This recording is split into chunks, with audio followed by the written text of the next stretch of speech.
A program to restore our republic, one committee of safety at a time. These are the times that try men's souls. Thomas Paine. Hunters, patriots, and first responders, lend me your ears. There are some things we need to know but probably do not know as common knowledge. Specifically, we are talking about the law of the land, i.e. constitutional law, and the Bill of Rights. Our American heritage. Prior to Thomas Paine's publication, Common Sense, the writing of the Declaration of Independence, and the colonists informing the English king's men to leave our shores, the 13 English colonies had local government groups called Committees of Safety. In fact, all 56 signers of the Declaration of Independence were members of this early body politic of self-representation. It is vital to our survival that we know and understand about committees of safety if we ever expect to return this out-of-control oligarchy back to our republic. Article 4, Section 4 of the U.S. Constitution guarantees to every state in the Union a republican form of government. The public school system has failed the nation by not teaching we the people about our American heritage. Committees of safety were used throughout the colonies to organize and communicate ideas of liberty, unite the people, and sponsor the writing and signing of the Declaration of Independence. They governed the colonies before, during, and after the Revolutionary War. They selected the delegates to and organized the debate and signing of our Constitution for the United States of America that birthed our nation. We will follow in their footsteps and restore our founding documents and principles by resurrecting the Committees of Safety. A powerful, quick refresher course on our American heritage can be found on our website, nationallibertyalliance.org, under the Free Courses and Education tabs. What were Committees of Safety? The Committees of Safety were a body politic and were used to mediate the founding principles of self-representation that predated our founding documents. The Committees of Safety consisted of people who felt obligated to volunteer to consider or manage safety matters and to include the aspects of freedom from danger, injury, or damage and the safekeeping of liberty. The colonists' instinct to survive and protect themselves, their property, and their communities compelled them to organize into committees of safety to specifically address those needs. Some of these early committee members rose in the ranks of the new government to become our statesmen, men like George Washington, Thomas Jefferson, Samuel Adams, John Hancock, and Benjamin Franklin. Who can join committees of safety? Who among committees of safety will take the responsibility to learn the Constitution? These people will come from all walks of life: Second Amendment groups, first responders, patriot groups, oath keepers, ex-military or militia, such as the VFW, American Legion, and retired veterans. Basically, all the people who are interested. How to form a committee of safety. It has become necessary for us to turn once again to committees of safety. Gather interested people in your county at a convenient location and give a committee of safety presentation. Elect a chairman, co-chairman, secretary, and treasurer who will eventually establish other subcommittees, such as a committee of correspondence. After electing officers, adopt Robert's Rules of Order and approve a charter. A minimum of 5 people is desirable, although as few as 3 is sufficient.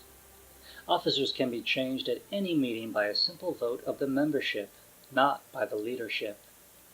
For more complete directions, download National Liberty Alliance's Committee of Safety Handbook from the COS tab on our website. We the People Have Power. A 1992 U.S. Supreme Court ruling written by Justice Antonin Scalia affirmed the right of we the people to assemble as common law grand juries. See United States v. Williams, 1992. The 1992 Supreme Court ruling written by Justice Antonin Scalia spelled out our authority. In a stunning 6-3 decision writing for the majority, he confirmed that the American grand jury is neither part of the judicial, executive, nor legislative branches of government, but serves as a kind of buffer or referee between the government and we the people. It is, in effect, a fourth branch of government, governed and administered to, directly by, and on behalf of the American people. Its authority emanates from the Bill of Rights. We the people can save America through the power of the common law grand juries. The single remedy for lawlessness is the only true lawman, the sheriff, who is elected by we the people. America will never be destroyed from the outside. If we falter and lose our freedoms, it will be because we destroyed ourselves. Abraham Lincoln. America, a common law nation. America is a common law nation. We have courts of record and trials by jury. Common law is common sense. The principle of common law is that for there to be a crime, there must be an injured party, a victim, a corpus delicti, and the state cannot be an injured party. In the absence of a victim, there can be no crime. The question each juror must ask themselves is there an injured party? This is what the grand jury must discover. Every right, when withheld, must have a remedy, and every injury its proper redress. William Blackstone. The petty jury has an unalienable right to judge both the law as well as the facts of the controversy. John Jay, First Chief Justice, United States Supreme Court, 1789. Read National Liberty Alliance's Jury Nullification and the Second Amendment documents. The solution to our nation's problems. The solution has two parts. Study the Constitution, called the law of the land. Protect the Constitution and we the people against domestic enemies as a juror in the jury box. The Constitution guarantees we the people a trial by a jury of our peers. The right of a trial by jury shall not be abrogated. It is the right of we the people to secure our government by participating as jurors. It is our duty. It is our responsibility. We the people need to become educated. We the people and our children must become educated in American history. We need to understand the Declaration of Independence, the Constitution, the Bill of Rights, civics, and government. Some states have laws requiring their schools to teach the Constitution, but the public schools generally do not teach the Constitution or even American history. The lack of stressing the importance of educating our children about our form of government is deplorable. We the people are woefully uneducated and ill-prepared for life in the 21st century. This disturbing trend is continuing today as we compare our test scores with other nations on the international scene in the scholastic areas of reading, math, and science. Singling out tiny South Korea, a nation of 50 million people, occupying a landmass the size of Indiana, which had an average annual wage of just $87 in 1964, now ranks second in the world behind China in reading, fourth in the world in math, and sixth in science. Conversely, the superpower of the United States, now operating as an oligarchy, ranks 15th in the world in reading, 31st in math, and 23rd in science. A committee of safety can address this problem by guiding the content of the material our students are being taught. As Thomas Jefferson said, if a nation expects to be ignorant and free in a state of civilization, it expects what never was and never will be. Study the Constitution. Take National Liberty Alliance's free online Constitution course. With this knowledge, you can begin to think and act freely. This presentation is designed for audiences in your community to train the core COS group. An enlightened citizenry is indispensable for the proper functioning of a republic. Self-government is not possible unless the citizens are educated sufficiently to enable them to exercise oversight. It is therefore imperative that the nation see to it that a suitable education be provided for all its citizens. Thomas Jefferson. Our rights are trampled on daily by the judicial system. Why does our public school system fail to teach our students basic government, civics, and the law of the land, i.e. the Constitution and its Bill of Rights, so that we the people can become competent jurors, able to judge both the law as well as the facts? Our laws were written so that we the people would have liberty and the freedom to go about our daily lives as responsible citizens of our community, and to limit and contain the actions of our servant government. It was written to chain down their actions, not ours. Remember, the servant cannot rule over the master. Can the clay rule over the potter? America was led astray from sound government within the first century of our new republic's founding, predating the War of 1812. It was well hidden by our increasing lack of understanding of our government with the passage of time. Today's problems are many and varied. It is time to exercise our rights. We the people's rights and responsibilities. The unorganized militia's responsibility is to keep and bear weapons in defense of ourselves and in defense of those for whom we are responsible, our families, our neighborhoods, and our country. To keep means to own, to have, to maintain, provide ammunition for, and to carry loaded weapons without government funding. The Bill of Rights, our prohibitions, restricts our government from interfering with this natural right, or any natural God-given right. Common law and natural law are synonymous. Therefore, under common law, we the people are judged/ruled by the governor of the universe. It is the Bill of Rights which belongs to we the people. It instructs our servants as to what they cannot do. No laws shall be made to control the behavior of the people. Man is endowed by his Creator with certain unalienable rights, that among these are life, liberty, and the pursuit of happiness. These natural rights are not transferable, nor is government allowed to interfere with them. They cannot be given away, nor can they be taken away. Man's creation does not have power over man's Creator. Only people are sovereign and have rights. Bureaucrats, in their capacity, are not sovereign and have no rights, nor immunities when they have a duty to speak. The Constitution is the law of the land and was designed to restrict the actions of our servant government so that we may remain a free people. It instructs or limits our servants on what they can do in Article 1, Section 8, Clauses 1 through 18. If it is not written in the Constitution, then the Congress has no authority to act. The hierarchy under common law is: God is the Creator, man is the sovereign, and governments are not sovereign but operate by the consent of the governed. Thomas Paine said, "If there be trouble, let it be in my day, that my child may have peace." Who are the militiamen?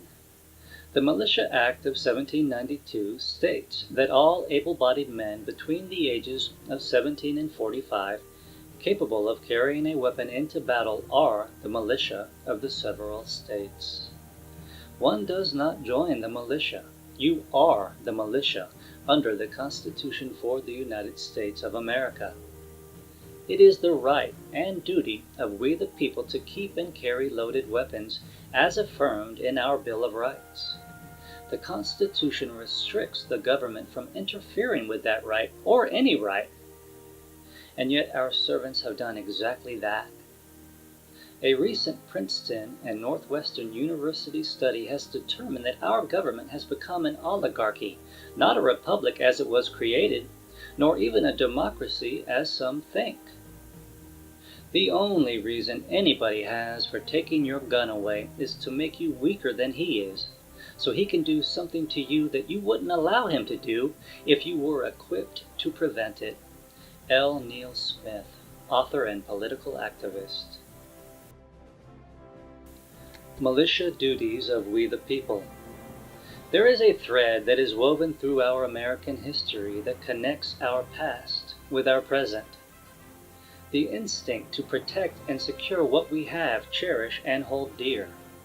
The first and second duty of the unorganized militia to defend against enemies foreign and domestic epitomizes that philosophy and is the basic reason we need to revisit this early body politic now as we turn a page in history with we the people's work to restore our republic and founding principles. The first duty of the unorganized militia is found in the Bill of Rights, Second Amendment. A well-regulated militia, being necessary to the security of a free state, the right of the people to keep and bear arms shall not be infringed.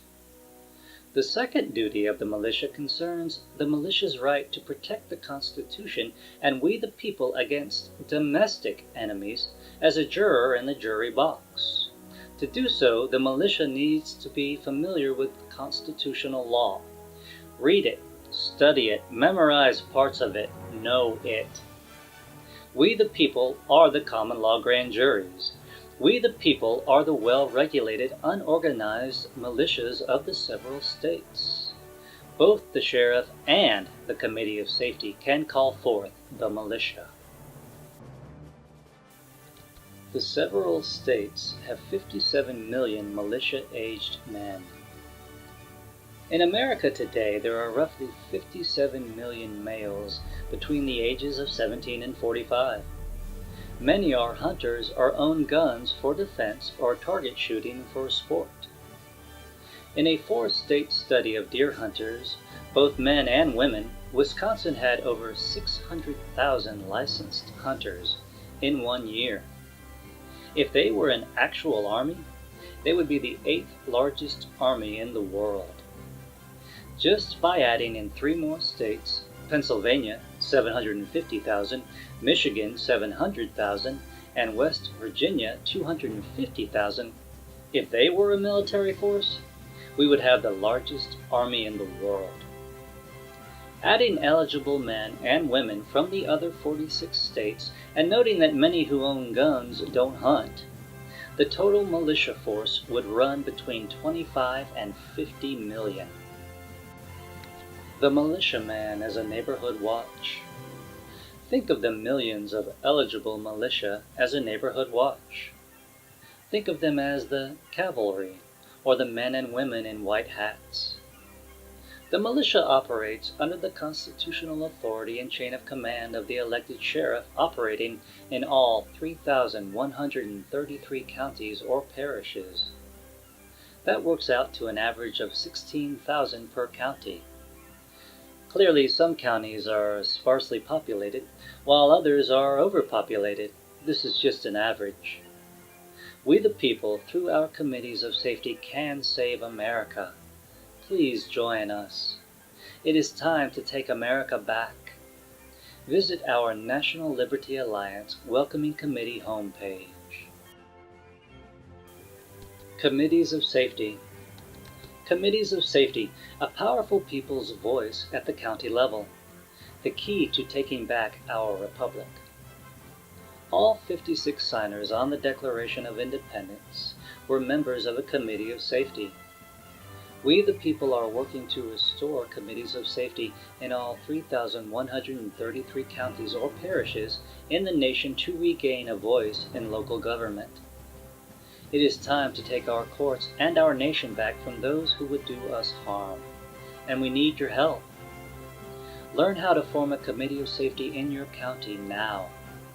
Go to www.nationallibertyalliance.org and click on COS for instructions. Join us. We need your participation. All references for each slide used in this presentation are listed on the handout that goes with this presentation. Please pick up a copy before leaving if you have not done so already.